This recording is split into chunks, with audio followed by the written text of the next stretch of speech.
What's up YouTube? Welcome back to my channel. In today's video, I'm going to be breaking down one of my favorite topics of all time. I could talk about this one for hours, but it's how you can make your own trading journal and how it will cause a feedback loop that drives your success. This, of all of the things that I've learned in the last year and a half of trading, has been the most beneficial to propelling me forward. And seriously, if you implement these steps that I'm going to tell you about today, use them in a trading journal, you can accelerate your path of success by months, if not even years, ahead of everyone else who will refuse to journal their trade. I'll show you exactly how it works and explain to you the thought process that you need as you're journaling. And with that being said, let's get right into the video. Before we do, if you like this style of content, like the video, subscribe to my channel, and I will put a link in the description for my website where you can go download this trade journal for yourself. Let's get right into it. So the whole idea of journaling your trades is the idea of taking responsibility for your actions in the market and then figuring out what you need to do to correct them if they're not accurate. So the first step to journaling your trades is understanding that you have full control over your actions in the market. Nobody else does, you do. It's your behaviors. The way that you act controls the outcome. You own the outcome of your trade, and if you lose in this game, at some point you made a mistake. It's just like any other game you play. Some games you can lose and you can blame it on somebody else. You cannot do that in this game. In this game, there are errors that you make. And I'm sure we've all paper traded before, but we all know that if you paper trade, we all make money. We're all successful. But when you move to the market, there's things like emotions, there's things like blaming the market, hearing tips from other successful traders, and you implementing those, putting too much trust in them, and blaming on somebody else. And these errors, like blaming, are what will cause you to make a mistake. So if you lose, at some point you made a mistake, you need to realize that mistake through journaling and figuring out how you can use that to your advantage. So the typical trader wants the market to fulfill his hopes and dreams.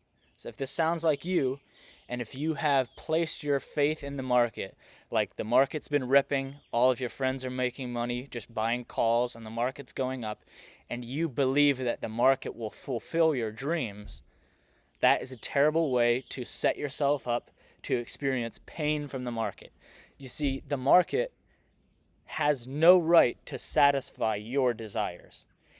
That would be like somebody else losing on purpose to give you money, which is never going to happen. Everyone is in the market to make money for themselves, and the only way that they can win is if you make a mistake, and the only way that you can win is if you execute your plan without any mistakes and somebody else makes a mistake to give you money. So that is the only way that this game works. And the next point I want to make is you want to keep your responsibility or your relationship with the market mysterious to absolve yourself of any responsibility. So the reason that we do this is because we want to put that blame on somebody else. I'm sure you've all watched YouTube videos, or maybe you're on Twitter live trying to get some tips in the market, how you can trade better today, and you hear $1 million trader say, I'm going to go long as soon as we break this point. And so you get in the market and you go long as soon as we break that point, and it reverses and goes straight down. And you say, okay, that wasn't me. That wasn't my actions. I was just listening to this guy. He told me what to do. This is the kind of behavior that you need to get rid of in your trading routine, because it is moving that responsibility away from yourself, and you're never going to learn if you put the blame on somebody else. You need to take control and take responsibility for your actions and stop blaming the markets, stop blaming other people, and that way you will be able to make the most consistent success and propel your path to success. So why should you journal? Well, it should be becoming clear as I'm telling you these things, but trading is a zero-sum game like I mentioned before. The only way that one trader can benefit is if another loses. And I promise you, If you're not willing to put in the work, somebody else will, and they will win and you will lose if you're not willing to journal your trades, take responsibility for your actions, figure out what it is exactly that you're doing wrong that's preventing you from getting to that next level of consistency. There's a lot of traders out here that are obsessed with the market, and if you're not willing to put in as much work as they will take your money. So it all comes down to, how bad do you want it? What are you going to do to take the steps to eliminate these mistakes in the market? So you need to analyze the details of your track record. This is something that 99% of traders just refuse to do. I don't know why. I don't know if it's because of ego. I don't know if it's because they don't want to face their fears. But I'm telling you that this is the key to achieving success and getting rid of these problem patterns in your trades. I guarantee you've gone a week making money, one trade, you lose it all. You've gone 2 weeks making money, one trade, you lose it all. 2 trades, you lose it all. Or you make one losing trade and it sets you off into a spiral of a week or 2 weeks of just red trades. And the reason that you're not making this progress is because you're not analyzing specifically what are the problems that are showing up again in your trading. And the way that you can highlight this in your trading is through your trading journal. If you write down all of your behaviors, the exact setups that you took, and then you go back and you look at what those trades look like over time, you will be able to highlight the mistakes that you're making over and over again, and you make small corrections to those mistakes, and you see your progress increase. So how do you measure your success if you're not taking any record of your trades? If you're just throwing money at the market consistently and you're not actually writing down what it is you're doing, why did you get into the market at this point? Did you see 2 green candles and you just hopped in? Did you see a chart pattern? What were the emotions that you felt as you got into the trade? And these are the metrics which you will judge your success. At the end of the day, at the end of the week, you go back, you look at all of the trades you put on, and you say, okay, I lost 50% of these trades. What were the behaviors that I was exhibiting? What emotions that I feel? And you can use those to identify what mistakes you made. An important thing to note about journaling is journaling will not tell you some secret about the market that you didn't know.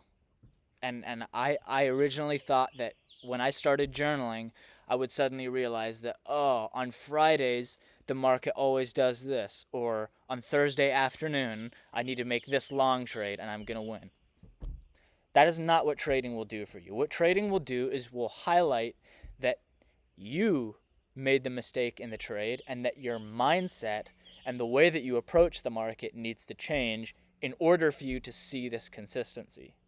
It will bring about a shift in your attitude and not some brilliant realization about the market.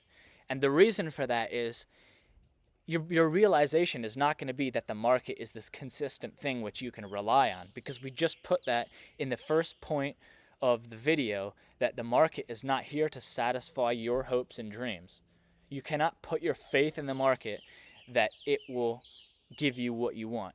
The only way you're going to see this consistency is if you can control your own actions, and when you approach the market, you know that your emotions are in check, that your decision making is not emotional, and you know exactly which behaviors to eliminate to achieve that consistency in the market. So as you go through your journaling, you are going to identify these weaknesses that come up over and over again. So you look back over your week, you say, wow, I made terrible trades. I took a setup that was not at all my process, and I'm trading against conditions all this last week. So these are the behaviors that you need to highlight. And I have just written down 7. These are common trading errors that I make and that many beginner traders make. And you need to highlight these. So let's just go through them. Number 1, confirmation bias. So what this is Let's say you approach the market one day and you are bearish. You just think that sellers are going to come in. So all day you're looking for chart patterns that confirm that sellers are going to step into the market. So you're just on high alert for red candles and bearish chart patterns, and you basically weigh those too much, and you're basically having a strong bias to the downside, and you are handicapping yourself from seeing any chart patterns to the upside, because that's not what you want to see. You want to see sellers. So that's confirmation bias. I guarantee you'll see that show up a lot in your trading if you journal. High expectations. So high expectations come from you capturing a massive move. Maybe you made 200, 300% on option calls towards the end of the day, and now you think that that move is something that's going to happen every single day, and you refuse to take profits when you're up 70%, 80%, and the market reverses, and now you've got a red trade. So high expectations can really kill you, and they come from trades where you make an astronomical amount of money in one trade. So be very careful. Number 3 is a weak process. So a weak process basically means that you are not sticking to certain criteria for your trade. You're just taking anything and everything that you see. And you see a couple green candles and you're like, oh, I'm going to go long.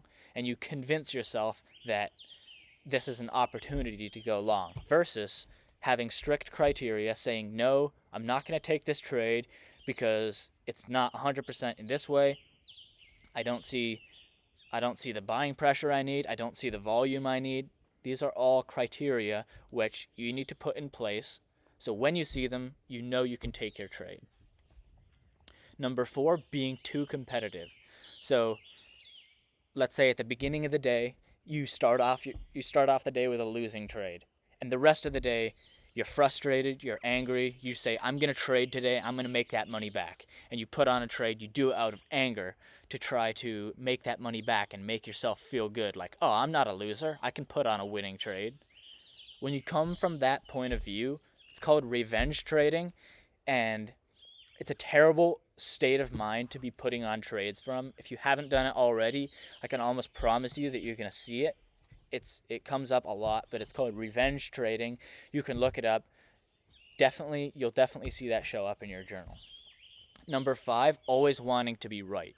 It's very similar to the last one, but not accepting that your trade has gone against you. Let's say you identify a break and retest to the upside, and you are so sure that it's gonna move in the right direction, in your direction. Maybe some of your friends are also taking the same trade, and you say, oh, okay, since other people are doing it, it must be the right thing to do. And you refuse to stop out of your trade because you want to be right. That's another one you'll see. Hating variance. Hating variance basically means that you are not able to adapt to the current market conditions. You want to see a chart pattern in a zone, and if you don't, you get frustrated. It deviates from your setup that you have been relying on, and you basically want to see the same thing every time. And once you get good at accepting variance, accepting these new situations, and you can trust your intuition and your decision making, when you get into those scenarios, that will propel you to the next level. So become accustomed to variance. It's very important, especially in today's market in 2023. And the last one, believing you are unlucky. If you come at the market believing that retail money is just going to use you for liquidity and there's nothing you can do to win, and you, again, blame somebody else, blame the market makers, blame big money institutions for making you stop out of your trade, these are all ways that we deflect responsibility to somebody else versus taking that responsibility on to ourselves and saying, what are the actions that I can do to mitigate these mistakes going forward? So now we've kind of identified how to identify these problem patterns is through journaling. And now I'm going to give you 2 solutions. One is backtesting, and one is your personal trade journal. And these are ways where you're going to prove to yourself what are these mistakes that you're making and how can you improve or make adjustments in the future.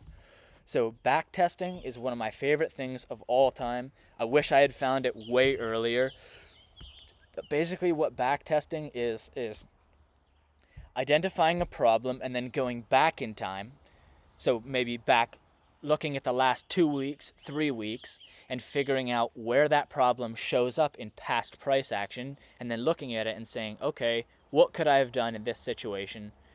How would I have made a better decision if I had read price action in this way? So let's get into it. Number one, you identify your problem pattern. Like in the last slide, let's say confirmation bias is your problem this week. What are you going to do? So you go back and you study your mistakes. You go back, you look at your trades, and you say, what is the price action that was surrounding this trade? How could I have read it better? And you identify a solution. Maybe, so for this example right here, this trade on the left-hand side, this is an example from my own trading. But in the month of April, I did a study to see when the most high probable setup occurred, because what was happening in my trading is I was jumping the gun. 9:30 the markets would open and I would look to put a trade in the first 15 minutes or first half an hour, and I convinced myself that I saw a setup that I needed to take very early in the market, and I realized that this was causing me to stop out and just continually lose money in the markets. So at the end of the month, I went back and reviewed all my trades, and I realized I'd been jumping the gun. I rushed my trades. So what did I do? I went back and studied my mistakes, and I said, how could I improve this? Well, the way I could improve it is not rush my trades, is wait for a high quality setup and raise the criteria that I needed to put on a trade. So what I did is I went back and I researched the time of the day when the most high probable setups occurred. And these high probable setups are mine. They're going to be different for you because everybody's strategy and edge is slightly different. But I proved to myself that the most high probable setup happened around in between 10 and 11 in the morning, sometimes even 11:30. But what I wanted to do going forward was aim to put my trades on around this time or wait for the most high probable setup. And there was no need to rush my trade. So what I did is I proved this to myself through a graph and through back testing. And now, as I go forward, I can know that I am putting trades on at the time of the day when these high probable setups happen the most often.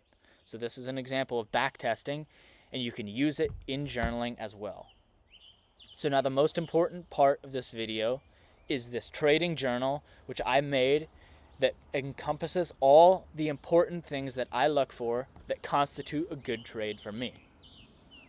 So on the right, you can see we got a place to put the date, the day of the week, what equity you're trading, SPY, QQQ, Apple, the outcome of your trade, whether it was a win or a loss, and then the profit and loss. You can write percent, you can write the dollar amount that you made, it doesn't matter.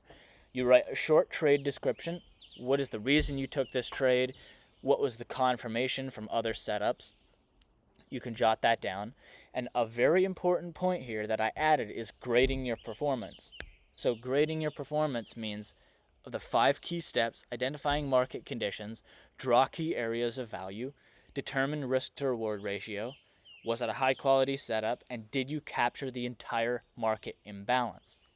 And you can grade yourself out of 10. And the importance of this is you can go back in past weeks and you can look, okay, this last week I did terrible at identifying a high quality setup. I gave myself a total of 3 out of 10, an average of 3 out of 10 for the last week on high quality setup. Now you know exactly what you need to improve about your setups or which setups you take, and you can go back, look at your trading journal, and figure out what are these little tweaks you need to make in your process to accelerate your trading.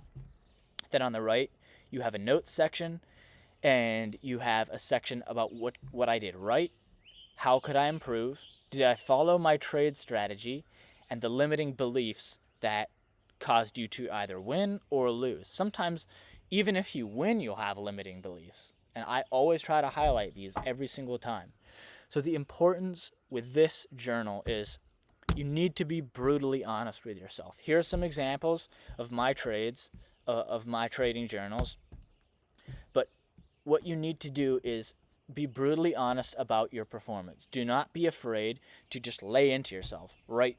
Like, actually get frustrated at yourself about the specific things which you failed on, so you know what you need to improve the next time. This trade I actually made yesterday. It happened to be an absolute banger of a trade. I made a short about it yesterday. Go watch it on my YouTube.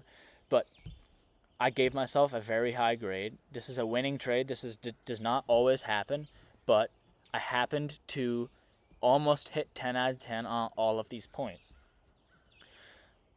The reason you need to, here I say, program what you did right into your mind. And the reason for this is, if you only focus on what you're doing wrong, that's going to be in the forefront of your mind. And when you think about a trade, all you're going to think about is what you did wrong last time. What you want to do is bring what you did right to the forefront of your mind. And if you did something right in your trade, 100% you need to journal that. You need to write that down, because if you're not replicating what you're doing right in every trade, you're just going to constantly make mistakes and just keep going around in these circles. So increase what you're doing right in your trades, and you need to know what that is, and then decrease the mistakes. How do you know what mistakes you made?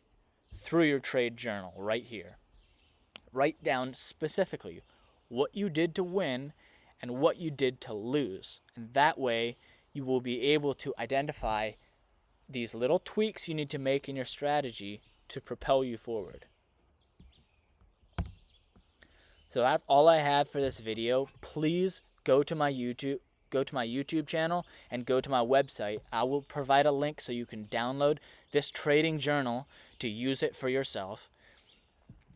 But I want to end with a quote from my favorite trading author, Mark Douglas. He says, "A positive winning attitude is expecting a positive result from your efforts with an acceptance that whatever results you get are a perfect reflection of your level of development and what you need to do to learn to do better." Of what you need to learn to do better. And this is a perfect example of my trade journal, of anyone's trade journal. If you don't have one, get one, write down. It will seriously help you write down your thought process, your thoughts and emotions in every single trade. I promise you it's going to do wonders to your trading career. It's going to set you years ahead of people who don't trade. I'm telling you, there's people out there who will journal, and if you don't journal, you're going to be giving your money to them. And one of them might be me, so watch out. I hope you enjoyed this video. Check the link in the description for this trade journal. Like the video, subscribe to my channel for more content. That's all I got. I'll catch you in the next one. Peace.